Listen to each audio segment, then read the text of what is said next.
সভায় তেওঁলোকে ভাষা দিৱস উপলক্ষে আজি ধুবুৰীত যি কাৰ্যসূচী উলিয়াইছে মই তেওঁলোকৰ এই কাৰ্যসূচীক মই আন্তৰিক ধন্যবাদ জনাইছোঁ। কাৰণ কিয় এইটোৰ জৰিয়তে আমাৰ শোভাযাত্ৰাই হওক বা অমুক হেৰিয়াৰ জৰিয়তে তেওঁলোকে বিভিন্ন ধৰণৰ এক প্ৰচাৰৰ প্ৰসাৰ কাৰণে ব্যৱস্থা কৰিছে।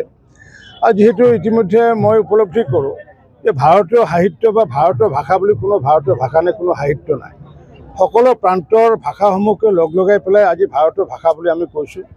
বংগৰ যেনেকৈ বাংলা সাহিত্য, অসমীয়া সাহিত্যকে আদি কৰি উড়িয়া সাহিত্যকে আদি কৰি তামিল সাহিত্যকে আদি কৰি সকলোবোৰৰ সংমিশ্ৰণৰ ফলস্বৰূপে আজি ভাৰতীয় ভাষা বা ভাৰতীয় সাহিত্য সৃষ্টি হৈছে।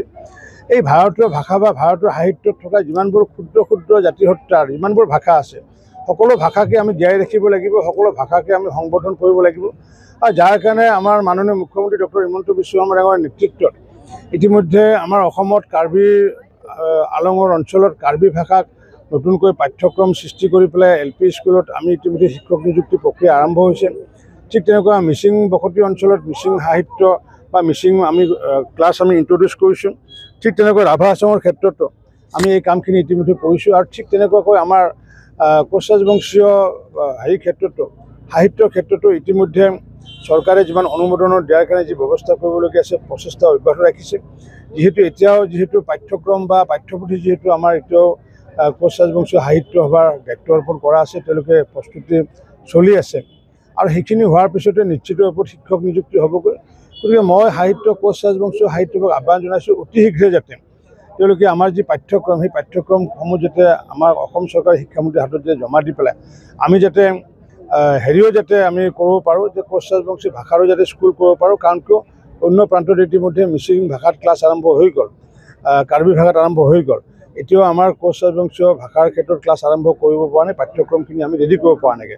মই সেইকাৰণে কোচ ৰাজবংশীয় সাহিত্য সভাক বিনম্ৰতাৰে আহ্বান জনাইছোঁ যাতে অতি শীঘ্ৰে এইখিনি কাম যাতে কৰি অহা যিটো শিক্ষাবৰ্ষত যাতে আমি কোচ ৰাজবংশীয় ভাষাত যাতে আমি LP স্কুলত যাতে আমি ক্লাছ আৰম্ভ কৰিব পাৰোঁ, তাৰ কাৰণে মই সাহিত্য সভাক আহ্বান জনাইছোঁ, কোচ ৰাজবংশীয় সাহিত্য সভাক। আৰু মই ভাবোঁ যে যিহেতু প্ৰতিটো ভাষাক আমি আগন্তুক দিনত আমি জীয়াই ৰাখিব লাগিব। যেনেকুৱাকৈ ডিমাচা ভাষা প্ৰায় লুপ্তপ্ৰায় হৈছিলে, মৃত হৈছিলে, সেই ডিমাচা ভাষাকো আমি ইতিমধ্যে পুনৰুদ্ধাৰ কৰাৰ কাৰণে যি প্ৰয়াস চলাইছোঁ, তেনেকুৱাকৈ আমি পূৰ্বৰ পৰাই যিহেতু মহাপুৰুষ শ্ৰীমন্ত শংকৰদেৱৰ দিনৰ পৰাই ৰজা নৰনাৰায়ণৰ দিনৰ পৰাই যিহেতু এই ভাষাটো বিৰাজমান হৈ আছে, কিন্তু এই ভাষাটো বিৰাজমান কৰাৰ পিছতো কিন্তু আমি যি বিজ্ঞানসন্মতভাৱে আমি কৰিব পৰা নাছিলোঁ, এতিয়া নতুন উদ্যোগ লৈছোঁ।